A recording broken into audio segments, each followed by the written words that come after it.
চাঁপাইনবাবগঞ্জ সীমান্তে ফের উত্তেজনা। ভারতীয়দের হামলায় বেশ কয়েকজন বাংলাদেশি আহত, সতর্ক অবস্থানে বিজিবি। আম গাছ, তারপর মনে করেন বড় গাছগুলো আছে, তারা অতর্কিতভাবে গাছগুলো কেটে দিয়ে নিয়ে চলে যাচ্ছিল। ওই দিক থেকে ঢেল আসছে, পাটকেল আসছে, এদিক থেকে আমরা কিছু ঢেল ছুঁড়েছি, কারণ আমাদের জীবন তো বাঁচাতে হবে, আমাদের দেশকে তো রক্ষা করতে হবে। মূল্যস্ফীতি নিয়ন্ত্রণের সমন্বিত পদক্ষেপ নেই সরকারের, বললেন মির্জা ফখরুল। অবিবেচকের মতো ভ্যাট বাড়ানোর অভিযোগ দেবপ্রিয়। চলতি অর্থ বছরের মাঝপথে হঠাৎ করে ভ্যাট শুল্ক বৃদ্ধি করলো, যা সহজ কিন্তু জনগণের জন্য কল্যাণকর নয়। কিভাবে অবিবেচকভাবে ভ্যাট বৃদ্ধি করা হয়েছে। যে কোনো একটি দেশে যদি আপনি কর সংগ্রহ করতে চান, তাহলে ক্রমান্বয়ে তাকে প্রত্যক্ষ করের কাছে নিয়ে যাবে।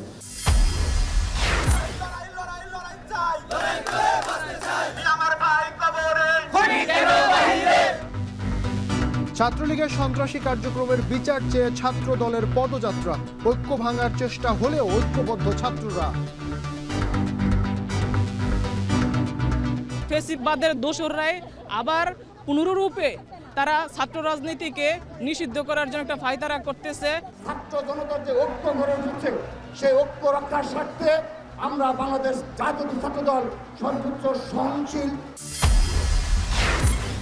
পশ্চিমবঙ্গে আরজিকর ধর্ষণ ও হত্যা মামলায় হাসপাতাল কর্মী সঞ্জয় দোষী সাব্যস্ত। সর্বোচ্চ শাস্তির বিষয়ে জানা যাবে সোমবার।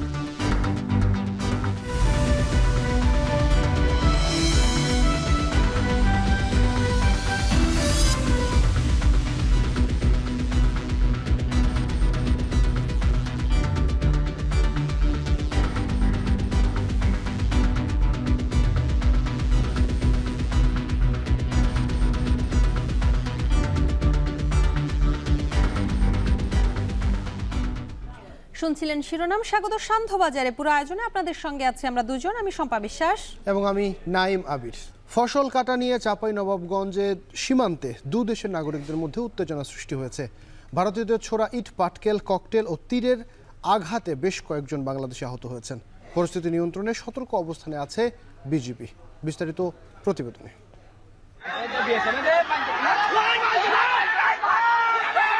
গেল সপ্তাহে সীমান্তে কাঁটাতারের বেড়া নিয়ে উত্তপ্ত চাঁপাইনবাবগঞ্জ সীমান্ত। এরই মধ্যে বিএসএফের সরাসরি মদদে সেই উত্তেজনার আগুনে যেন ঘি ঢেলে দিয়েছে সীমান্তবর্তী ভারতীয় নাগরিকরা। গম কেটে নেওয়ার ভুয়া অভিযোগ তুলে শনিবার সকালে কালীগঞ্জ সীমান্তে ঢুকে বাংলাদেশিদের ফসল নষ্ট করে ভারতীয় নাগরিকরা। কেটে দেয় আম গাছ সহ বিভিন্ন ফলের গাছ। এ সময় ভারতীয়দের ধাওয়া দেয় স্থানীয়রা। এক পর্যায়ে ইটপাটকেল, তীরধনুক ও ককটেল নিয়ে সীমান্তে অবস্থান নেয় তারা। ক্ষণে ক্ষণে বিস্ফোরণ ঘটিয়ে বাংলাদেশে ঢুকে পড়ার হুমকি দেয়। এ সময় তাদের প্রতিহতে ইটপাটকেল ও লাঠিসোঁটা নিয়ে অবস্থান নেয় বাংলাদেশিরাও। ভারতীয়দের ছোঁড়া ঢিল ও তীরের আঘাতে বেশ কয়েকজন বাংলাদেশি আহত হন। ঠিক না, যেটা আমরা পাইছি।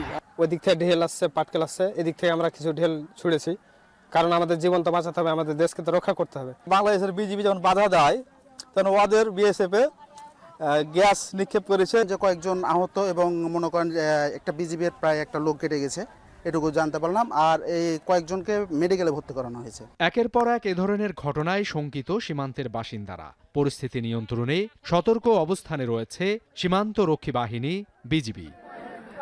গত সপ্তাহে চাঁপাইনবাবগঞ্জের চৌকা সীমান্তের ওপারে বিএসএফের কাঁটাতারের বেড়া নির্মাণ নিয়ে সৃষ্টি হয় উত্তেজনাকর পরিস্থিতি। পরে বিজিবি বিএসএফ পতাকা বৈঠকের মাধ্যমে কাঁটাতারের বেড়া নির্মাণ বন্ধ করে দেয়া হয়। এখন চাঁপাইনবাবগঞ্জ।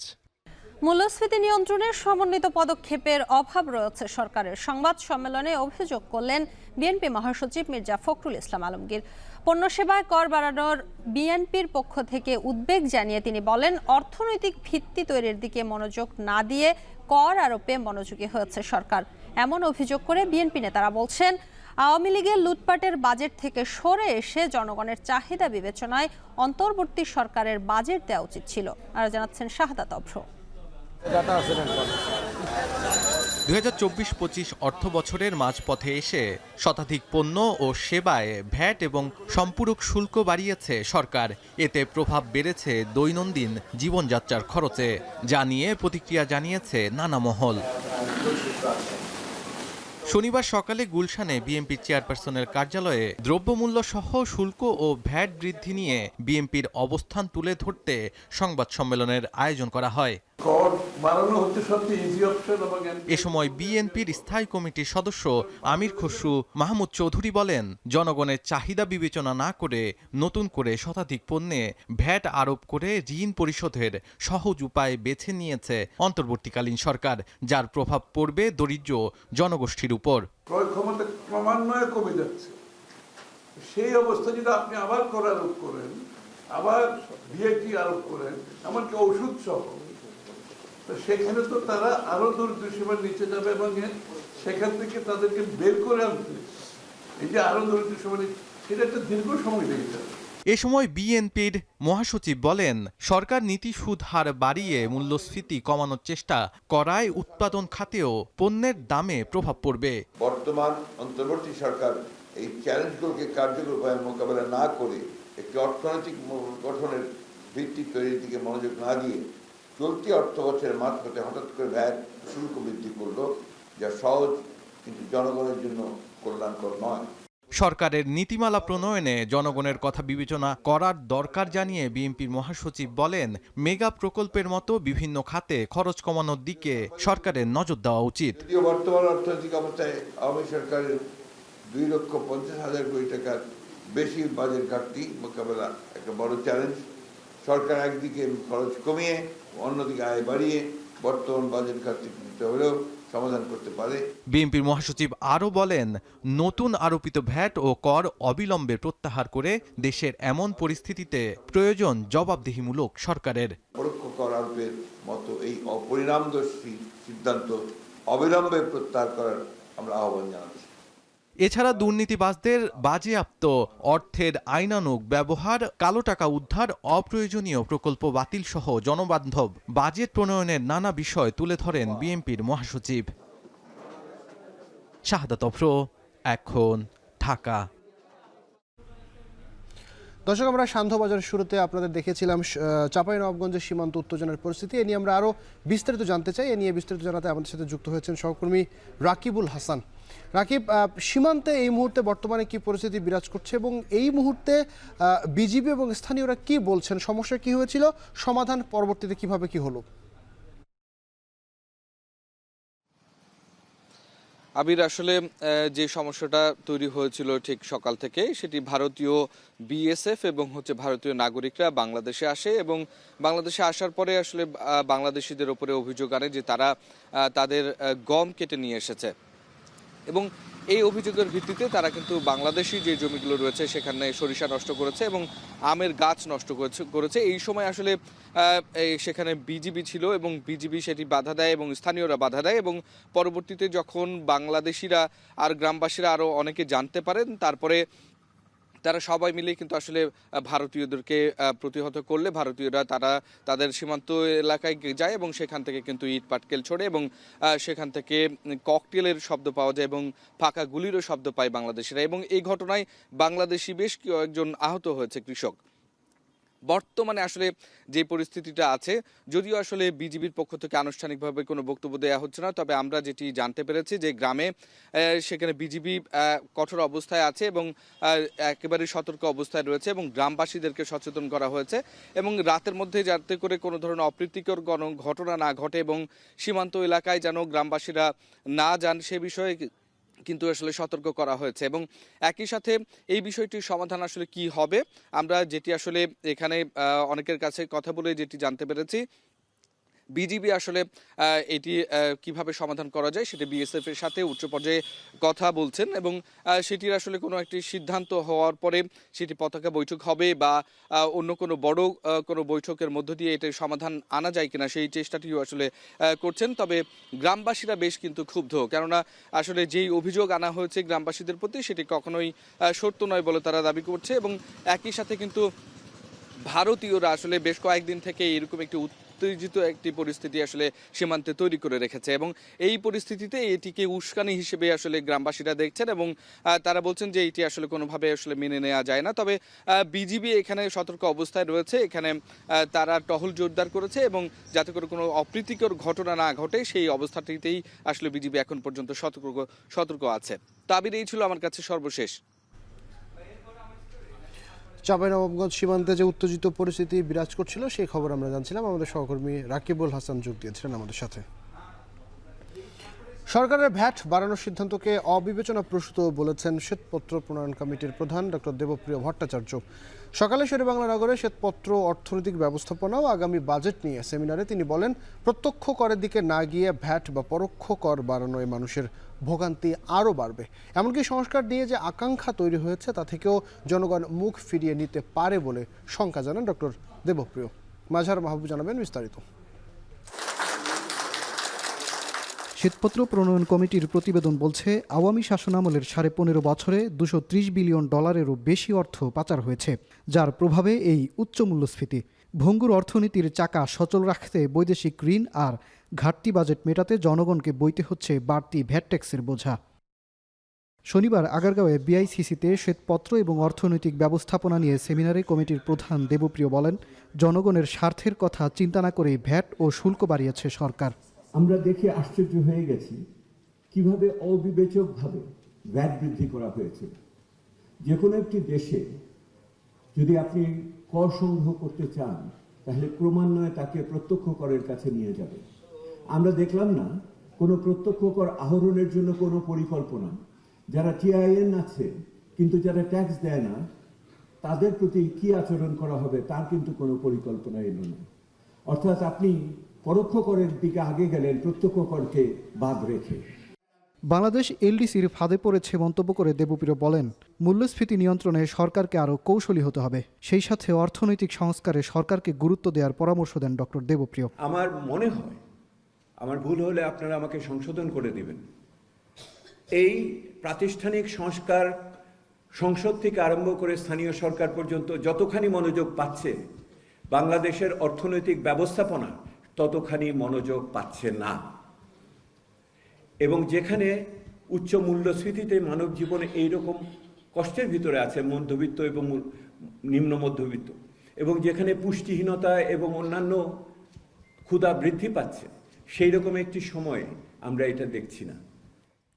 মূলত টাকা পাচারের উদ্দেশ্যেই বিগত সরকার বড় বড় প্রকল্প হাতে নিয়েছিল। এসব প্রকল্পে দুর্নীতি ও অনিয়মের তথ্য চেয়েও না পাওয়ার অভিযোগ করেন শ্বেতপত্র প্রণয়ন কমিটির সদস্য ডক্টর মুস্তাফিজুর রহমান। শুধুমাত্র মেগা প্রজেক্ট না, বিভিন্ন দুর্নীতি ইত্যাদির মাধ্যমে এই টাকাটা বেরোয় আসছে, যেটা আমাদের চেয়ার বললেন যে আমরা একটা হিসাব করেছি এটা কিভাবে এই টাকাটা বাইরে গেল এবং কত এটা পরিমাণ হতে পারে। এটা দেখেন ইন্টিগ্রেশন কিভাবে করা হয়, অবৈধ টাকাটা নেওয়ার পরে এটাকে ইন্টিগ্রেট করা হয়, তারপরে এটাকে বিভিন্ন মাল্টি লেয়ারের মাধ্যমে এটা দুবাই, সিঙ্গাপুর, এটা লন্ডন থেকে বিভিন্ন জায়গায় এটাকে এমনভাবে মাল্টি লেয়ার করা হয় যে অরিজিনাল কোথা থেকে যে টাকাটা যাচ্ছে আপনি এটা বের করতে পারবেন না। সেমিনারে বাণিজ্য উপদেষ্টা বলেন, সমাজে অর্থনৈতিক বৈষম্য তৈরি হয়েছিল বলেই আন্দোলন করতে হয়েছে। এবার নীতি পরিবর্তনের মাধ্যমে বৈষম্য দূর করার সময় এসেছে। We all know change is the manifestation of opportunity. So আমাদের একটা ক্লিয়ার ম্যানিফেস্টেশন দরকার আছে, ডিপেন্ডিং অন আওয়ার পলিসি, আমাদের যে রিসোর্সের সাপোর্টেড এবং যে আমাদের যে ন্যাশনাল নিডগুলো আছে, ওরা একটা হায়ারার্কি সেট করে অ্যান্ড অ্যাকর্ডিংলি রিসোর্স ডেজিগনেট করে we need to really work. প্রবাসীদের উন্নয়নে বাজেটের অন্তত 1% বরাদ্দ রাখার দাবিও উঠেছে সেমিনারে। অন্য সরকারের বেলায় কতটা বলতে পেরেছি, কতটা কাজ করতে পেরেছি জানি না, কিন্তু এই সরকার যদি সিন্ডিকেশনে যান তাহলে এর চেয়ে বড় দুঃখজনক আর কিছু হবে না। মাঝার মাহবুব, এখন ঢাকা। নিষিদ্ধ ছাত্রলীগের দ্রুত বিচারের দাবিতে মার্চ ফর জাস্টিস কর্মসূচি পালন করল ছাত্রদল। এ সময় ছাত্রলীগকে নিয়ে দ্রুত তদন্ত প্রতিবেদন প্রকাশ এবং বিচারের ব্যবস্থা নেওয়ার আহ্বান জানান সংগঠনের সভাপতি। বলেন, ষড়যন্ত্র মোকাবিলায় ছাত্র সংগঠনগুলো ঐক্যবদ্ধ থাকবে। আরও জানাচ্ছেন সিফাত শাহরিয়ার। 24 জুলাই আগস্টে ছাত্রলীগ ছাড়া সব ছাত্র সংগঠন ছিল এক কাতারে। তাতে হামলা ও হয়রানির শিকার হয়েছে ফ্যাসিবাদ বিরোধী দলগুলো। তবে গণঅভ্যুত্থান পরবর্তী সময়ে নিজেদের মধ্যে তৈরি হয় টানাপোড়েন, ক্যাম্পাসে বিশৃঙ্খলা ও সংঘর্ষের ঘটনা ঘটে। এমন প্রেক্ষাপটে বাংলাদেশ জাতীয়তাবাদী ছাত্রদল ডাক দিয়েছে মার্চ ফর জাস্টিস কর্মসূচির। সেই ডাকে শনিবার সকাল থেকে ঢাকামুখী হয় সারা দেশের নেতাকর্মীরা। দুপুরে জড়ো হয় ইঞ্জিনিয়ারিং ইনস্টিটিউট, সোহরাওয়ার্দী উদ্যান, ঢাকা বিশ্ববিদ্যালয় ও এর আশপাশের এলাকায়।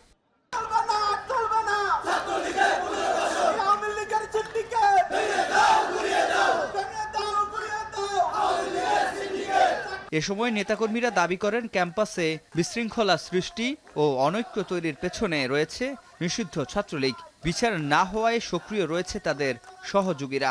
আমরা যারা আন্দোলনকারী ছিলাম, আমাদের বিরুদ্ধে যারা অবস্থান নিয়েছেন তাদের বিচারের দাবিতে গুলি চালিয়েছে, আমরা তার সুষ্ঠু বিচার চাই। খুনি হাসিনাকে আমরা বাংলার মাটিতে এনে তাকে আমরা ফাঁসিতে ঝুলিয়ে যতক্ষণ পর্যন্ত কার্যকর হবে না, আমরা ততক্ষণ পর্যন্ত আমরা রাজপথ ছাড়বো না। ছাত্রলীগের এই সমস্ত গোপন সন্ত্রাসী এখনো চলমান রয়েছে, আর এটা যাতে দ্রুত আইনের আওতায় এনে এদেরকে শাস্তি দেওয়া হয়, সে কারণে আজকে আমাদের এই কর্মসূচি। সরকারি আমাদের যে আইনশৃঙ্খলা বাহিনী, তারা এই ধরনের কোনো পদক্ষেপ নেয় না যাতে এই সন্ত্রাসী কর্মকাণ্ড বন্ধ হয়। ফ্যাসিস্ট দোসররা এমনভাবে তারা একনায়কতন্ত্র করে ফেলছিল যে এবং তাদের ক্যাম্পাসটাই তাদের বাপদাদার সম্পদ ছিল। 3:30টায় শুরু হয় মার্চ ফর জাস্টিসের পদযাত্রা। রমনা থেকে শাহবাগ মোড়, রাজু ভাস্কর্য হয়ে মিছিল থামে কেন্দ্রীয় শহীদ মিনারে গিয়ে, যেখানে ছাত্রলীগের দ্রুত বিচারের জোরালো দাবি জানান কেন্দ্রীয় নেতারা।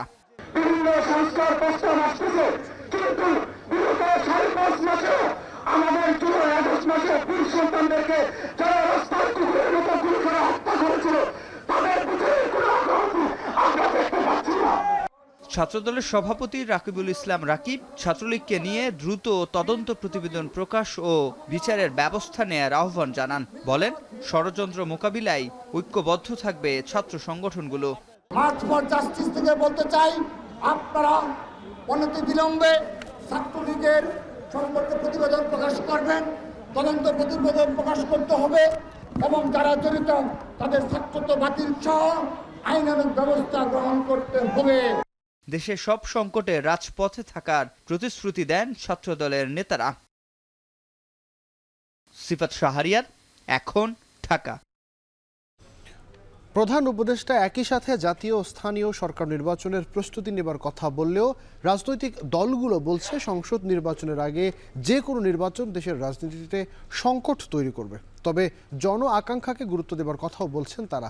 আর বিশেষজ্ঞরা বলছে রাজনৈতিক দলগুলোর ঐক্যমত্য ছাড়া জাতীয় নির্বাচনের আগে স্থানীয় সরকার নির্বাচন হলে অন্তর্বর্তী সরকারের জন্য তা হবে আত্মঘাতী।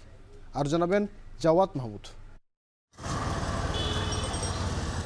স্থানীয় সরকার নাকি জাতীয় নির্বাচন আগে, এই নিয়ে সংস্কার কমিশনের সদস্য, রাজনৈতিক দল, বৈষম্য বিরোধী ছাত্র আন্দোলন, নাগরিক কমিটি কিংবা বিশেষজ্ঞদের মধ্যে চলছে নানামুখী আলোচনা।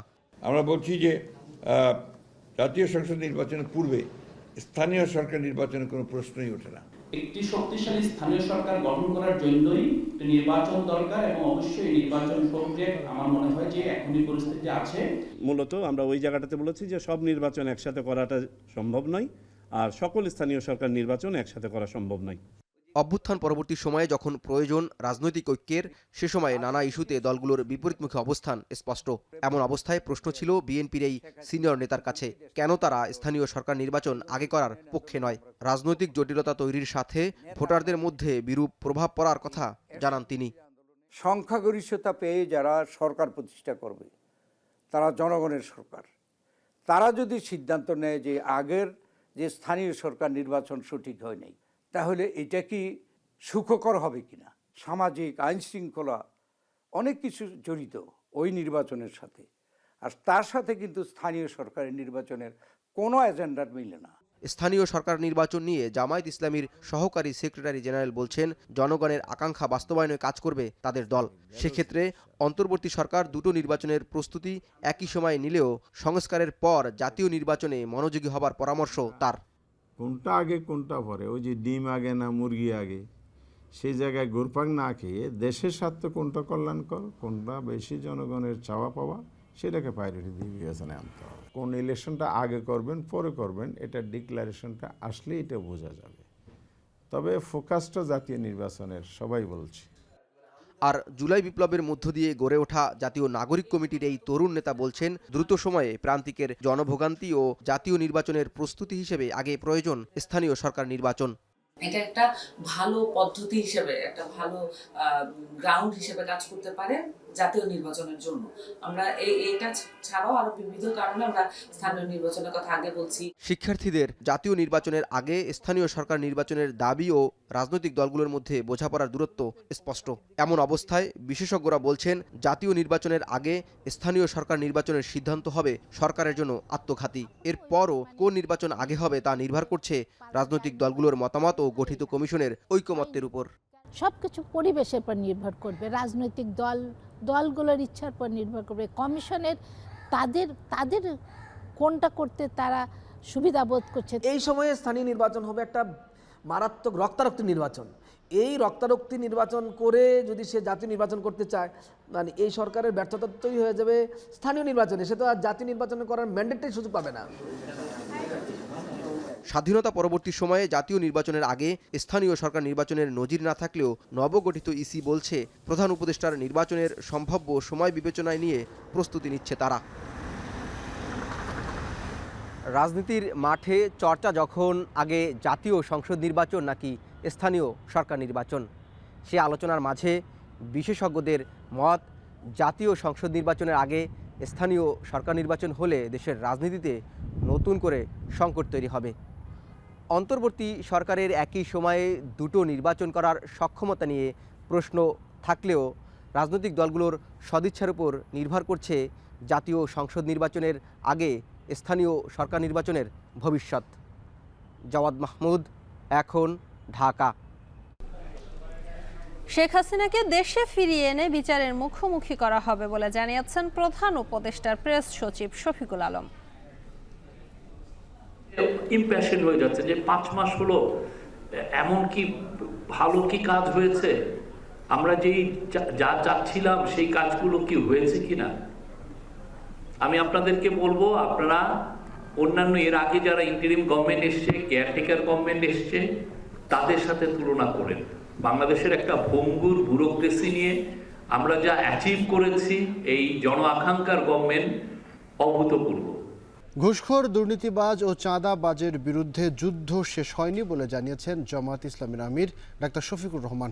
দুপুরে রাজশাহী নগরীর ঐতিহাসিক মাদ্রাসা ময়দানে জেলা ও মহানগর পর্যায়ের কর্মী সম্মেলনে তিনি এই কথা বলেন। যুদ্ধ আমাদের শেষ হয়, আমাদের সন্তানেরা স্লোগান দিচ্ছে এখনো, আবু সাইদ মুক্ত, শেষ হয়নি যুদ্ধ।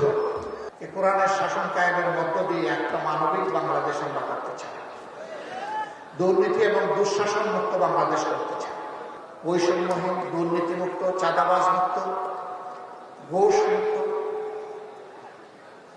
একটি ন্যায় ইনসাফের বাংলাদেশ গড়েই আমরা মানবিক বাংলাদেশ করতে চাই। এই বাংলাদেশ আপনারা চান, আমার সহকর্মীরা চান, তাহলে আমাদের লড়াই চালিয়ে যেতে হবে। অবৈধ সম্পদের অর্জনের মামলায় Bangladesh financial intelligence unit BFIU এর সাবেক প্রধান মাসুদ বিশ্বাসকে দুদকের মামলায় কারাগারে পাঠিয়েছেন আদালত। শনিবার বিকেলে ঢাকার মেট্রোপলিটন ম্যাজিস্ট্রেট মাসুমা রহমানের আদালত শুনানি শেষে এই আদেশ দেন। তবে মাসুদ বিশ্বাসের আইনজীবী কারাবিধি অনুযায়ী ডিভিশন এবং চিকিৎসা সুবিধা চাইলে বিচারক তা নামঞ্জুর করেন। শুক্রবার রাতে গোয়েন্দা পুলিশের সহযোগিতায় মাসুদ বিশ্বাসকে রাজধানী থেকে গ্রেপ্তার করেন দুর্নীতি দমন কমিশনের কর্মকর্তারা। দুপুরে তাকে নেওয়া হয় দুদক কার্যালয়ে। 2 জানুয়ারি জ্ঞাত আয় বহির্ভূত সম্পদ অর্জনের অভিযোগে মাসুদ বিশ্বাসের বিরুদ্ধে মামলা করে দুদক। মামলায় তার বিরুদ্ধে 1,87,00,000 টাকার অবৈধ সম্পদ অর্জনের অভিযোগ আনা হয়।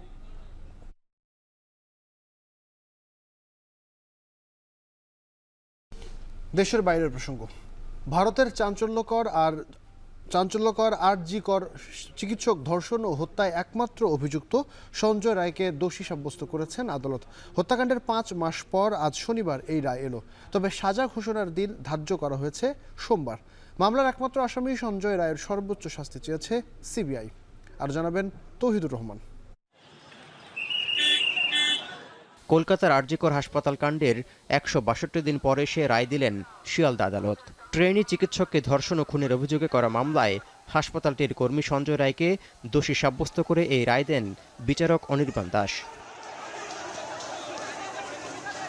রায়ে সঞ্জয়কে দোষী সাব্যস্ত করা হলেও সোমবার দুপুর 12:30টায় সাজা ঘোষণার দিনক্ষণ ধার্য করেছেন আদালত। সিবিআইয়ের তদন্তে ধর্ষণ ও খুনের একমাত্র অভিযুক্ত সঞ্জয়। আসামির সর্বোচ্চ সাজা চেয়েছে তদন্ত সংস্থাটি। বিচারকও তার রায়ে মৃত্যুদণ্ড দেওয়ার আভাস দিয়েছেন। দ্রুততম সময়ের মধ্যে চাঞ্চল্যকর এই মামলার সাজা ঘোষণা হতে যাচ্ছে। বিশেষ আদালতে সঞ্জয় রায়ের বিরুদ্ধে অভিযোগ গঠন শেষ হয় গত 4 নভেম্বর। বিচার কাজ শুরু হয় ঘটনার 59 দিনের মাথায়। আর 162 দিনের মাথায় রায় ঘোষণা করলেন আদালত। 2024 সালের 9 আগস্ট ভোররাতে কলকাতার আরজিকর মেডিকেল কলেজ ও হাসপাতালের একটি কক্ষে 31 বছর বয়সী নারী চিকিৎসকের অর্ধনগ্ন মরদেহ পাওয়া যায়। ধর্ষণ ও হত্যার অভিযোগে মূল সন্দেহভাজন হিসেবে পরদিনই গ্রেপ্তার করা হয় হাসপাতালের স্বেচ্ছাসেবী কর্মী সঞ্জয় রায়কে। যদিও হত্যাকাণ্ডের ধরনে প্রশ্ন ওঠে অপরাধে একাধিক ব্যক্তির সম্পৃক্ততা নিয়ে। হত্যার বিচারের দাবিতে ফুঁসে ওঠে পুরো পশ্চিমবঙ্গ। আন্দোলনে নামেন রাজ্যের ইন্টার্ন চিকিৎসকরাও। উত্তাল আন্দোলনের জেরে কলকাতা পুলিশ কমিশনার সহ পশ্চিমবঙ্গ স্বাস্থ্য বিভাগের বিভিন্ন জ্যেষ্ঠ কর্মকর্তাকে বদলি করতে বাধ্য হয় রাজ্য সরকার। অপরাধীদের পক্ষ নেওয়ার অভিযোগে ব্যাপক সমালোচনার মুখে পড়ে রাজ্য সরকারও। দাবি ওঠে মুখ্যমন্ত্রী ও স্বাস্থ্যমন্ত্রী মমতা বন্দ্যোপাধ্যায়ের পদত্যাগেরও। ঘটনার ধারাবাহিকতায় কলকাতার উচ্চ আদালতের নির্দেশে মামলাটি কেন্দ্রীয় তদন্ত ব্যুরো সিবিআইকে হস্তান্তর করে কলকাতা পুলিশ। সিবিআইয়ের তদন্তে ফাঁস হয় আরজিকর মেডিকেল কলেজ ও হাসপাতালের দুর্নীতির চিত্র। তৌহিদুর রহমান, এখন বিশ্ব।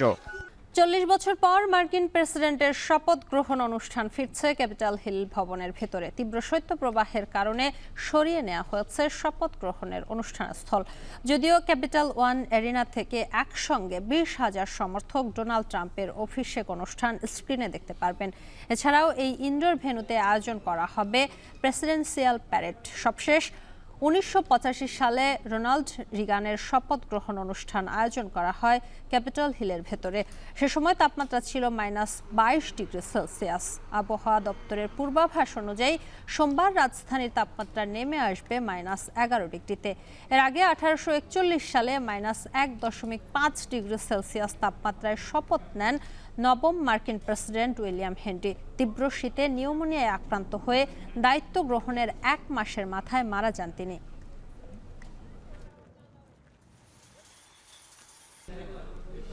খেলার প্রসঙ্গ, জয় নিয়ে অনূর্ধ্ব 19 নারী টি-20 বিশ্বকাপের শুভ সূচনা করল বাংলাদেশ। নেপালকে হারিয়েছে 5 উইকেটে। মালয়েশিয়ার ক্রিকেট ওভাল স্টেডিয়ামে টস জিতে আগে নেপালের কন্যাদের ব্যাটিংয়ে পাঠায় বাংলাদেশের কিশোরীরা। তবে টাইগ্রেসদের নিয়ন্ত্রিত বোলিং আর আঁটো-সাঁটো ফিল্ডিংয়ে বেশি দূর যেতে পারেনি হিমালয় কন্যারা। দলীয় 3 রানে প্রথম উইকেট হারানো দলটি গুটিয়ে যায় মাত্র 52 রানে। নেপালের 5 জন ব্যাটার রান আউটের শিকার হন। বল হাতে মাত্র 11 রানে 2 উইকেট নেন জান্নাতুল মাওয়া। জবাব দিতে নেমে শুরুটা ভালো হয়নি বাংলাদেশেরও। স্কোর বোর্ডে 11 রান তুলতেই 3 উইকেট হারিয়ে ফেলে তারা। তবে সাদিয়া ইয়াসমিনের 16 আর অধিনায়ক সুমাইয়ার 12 রানে ছোট লক্ষ্যমাত্রা সহজে পাড়ি দেয় টাইগ্রেস কন্যারা।